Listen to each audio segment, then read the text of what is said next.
There's only one place in all of Victoria, just one, where a strange, steel grey volcanic rock called icelandite erupted from the earth. It didn't happen often, and it didn't happen everywhere. In a state famous for its flood basalts and lava plains, this quiet hill near the town of Trentham broke all the rules. That place is Spring Hill, and if you didn't know better, you'd drive past it without a second thought. It's not tall, it's not flashy. It blends seamlessly into the central Victorian landscape, but hidden within its slopes is one of the rarest volcanic signatures in Australia, a lava so chemically unusual it has no twin in the state. This isn't just a curiosity. The existence of icelandite here tells us that something weird, something deep, ancient and still not fully understood happened beneath Spring Hill millions of years ago, and this lone area, unassuming and quiet, is the only visible evidence. To understand how strange this is, you need to know what normally happens in Victoria. Most of the state's volcanic rocks belong to the Newer Volcanics province, a sprawling field of basaltic lava that erupted over the last 4.5 million years.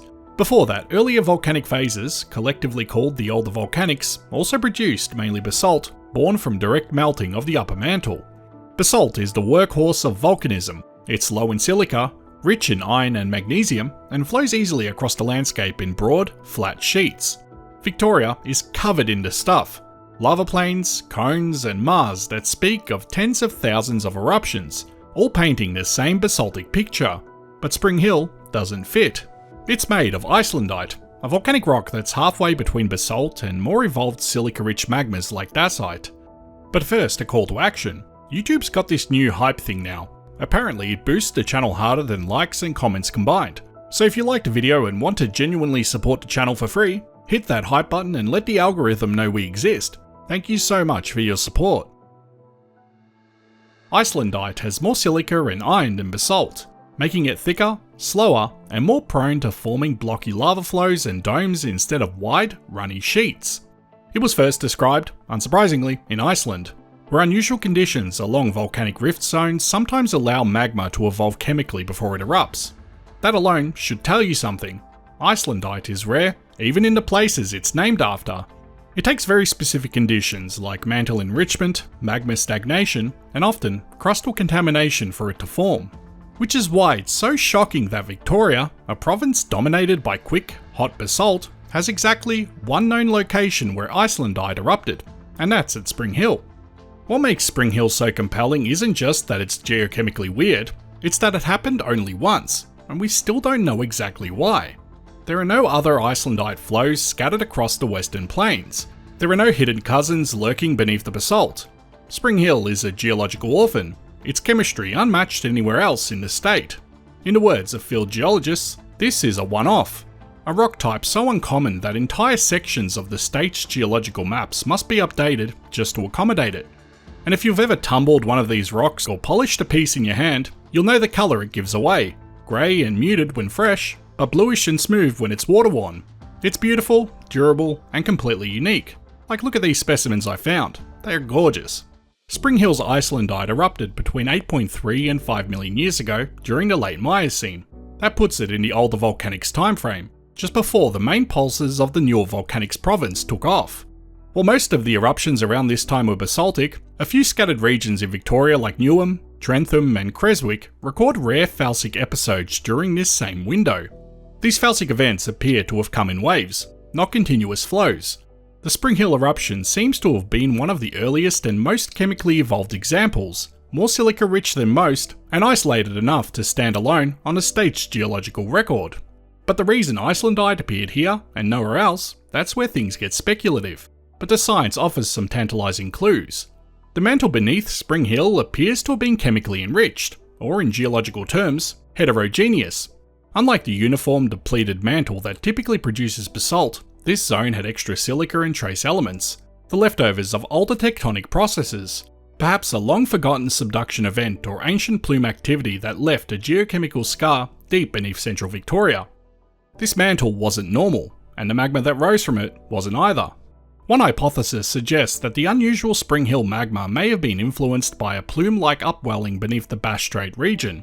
As Australia drifted northward and the lithosphere stretched, the base of the continent may have passed over a stationary heat anomaly in the asthenosphere, a kind of weak hotspot that locally melted the mantle in odd ways. Other models argue it was more about inherited crustal architecture, deep fractures and fault zones created during the rifting of the Tasman Sea millions of years earlier. These structural pathways may have allowed magma from this enriched mantle patch to rise, stall and evolve, creating Icelandite in the process. Either way, something strange happened under Spring Hill that didn't happen anywhere else. As the Icelandite magma rose, it didn't come up clean. It tore fragments of the Castlemaine Group from the Ordovician age crust, chunks of ancient marine sediments that had been sitting quietly for over 450 million years.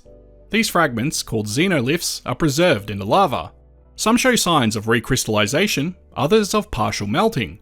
Their presence tells us the magma interacted heavily with the crust before erupting, assimilating silica, modifying its chemistry, and leaving behind physical evidence of its journey. This kind of interaction helps explain why Spring Hill's Icelandite is even more evolved than it might otherwise be. The combination of a strange mantle and active crustal contamination was the perfect recipe for something rare. The eruption of Icelandite at Spring Hill was most likely effusive, meaning gentle lava flows, but with the potential for a brief explosive opening phase if the magma was gas-rich. Icelandite is more silica-rich than basalt, making the lava thicker and more viscous, which means it didn't flow far or fast. Instead of producing widespread lava plains, it would have emerged slowly, forming blocky, stubby lava flows or even small domes near the vent. The presence of vesicular textures, meaning the cavities in the rocks you see here where the Spring Hill's Icelandite is pitted with gas bubbles frozen in place, suggests the magma was gas-rich, pointing to a more explosive eruption style than previously assumed. While the magma's high silica content would have made it viscous and resistant to flowing, the trapped gases would have increased internal pressure during ascent.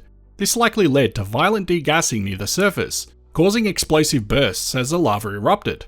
These explosions could have scattered ash, scoria, and volcanic bombs around the vent, especially during the initial phase.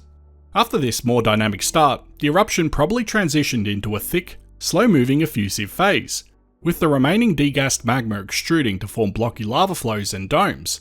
The combination of high viscosity and high volatile content makes Spring Hill's eruption especially unusual in Victoria, a rare hybrid of explosive and effusive behaviour tied to an equally rare magma type.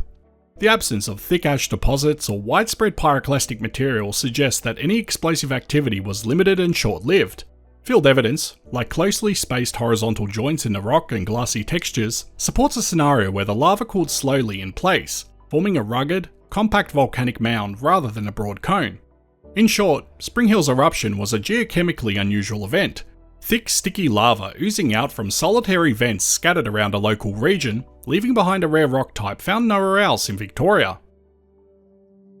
Spring Hill's Icelandite isn't just a curiosity, it's a geochemical and tectonic clue. It tells us that Victoria's mantle isn't as uniform as it might seem. It hints at deeper processes that left no other trace, and it challenges our understanding of how volcanic provinces evolve over time. More importantly, it shows how even in a region dominated by a single rock type, basalt, local anomalies can break the rules. These anomalies aren't noise in the data, they're the most informative parts of the story. There is no other place in Victoria where you'll find Icelandite. No twin peaks, no matching flows, just this one modest area, quietly holding the key to a deeper, stranger past. In a state built on a basaltic foundation, Spring Hill is a singular exception, a reminder that sometimes the most interesting places are the ones that don't fit the pattern at all. And maybe, just maybe, there are more surprises still buried in the hills and creeks of Victoria, waiting for someone curious enough to ask why a rock looks just a little too blue. I hope you found this as interesting as I did, and as always, thanks for watching. Before I end this video, I'd like to give a big shout out to my Patreon and YouTube members. Thank you so much to everyone that helps to support this channel.